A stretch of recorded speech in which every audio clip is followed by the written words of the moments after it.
Le ministre de l'Énergie chargé des ressources naturelles, M. Younis Al-Gaidi, s'est rendu à Assamou pour l'inauguration d'une centrale solaire construite sur place. Le courant est procuré par une centrale solaire installée par l'équipe du ministère de l'Énergie chargée des ressources naturelles à Assamou, avec l'appui des organismes rattachés au ministère de l'Énergie et de l'électricité de Djibouti.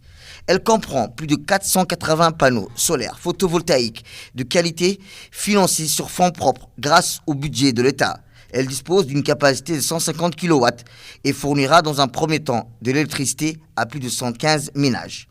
De plus, les foyers a bénéficié gratuitement d'une installation électrique composée des lampes, des ventilateurs et des prises électriques, et ce afin de fournir un véritable service énergétique de confort aux ménages de ce village avec l'éclairage et ventilation.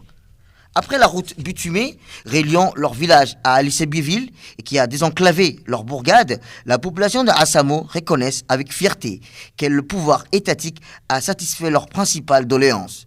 Distant à une vingtaine de kilomètres au chef-lieu du village d'Assamou, les foyers et les maisons commerciales sont désormais branchés à l'électricité.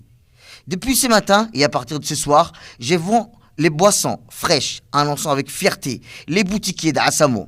Quant aux femmes, elles disent qu'elles pourront travailler la nuit comme les jours. En ce moment, je produis des jus de fruits à partir des goyaves récoltés des jardins en utilisant le mixeur acheté ce matin à Alissébié. Le branchement d'électricité nous permettra de créer des activités lucratives. Comme vous le constatez, les enfants étudient sous la lumière des lampes dans la maison. Autrefois, ils faisaient leurs devoirs scolaires que le matin ou les après-midi. Au centre du village, les enfants s'adonnent à des parties de football ou autres jeux. Un fait que les habitants se réjouissent en disant que la lumière a effrayé et éloigné les hyènes et autres animaux nocturnes qui rôdent à travers le village.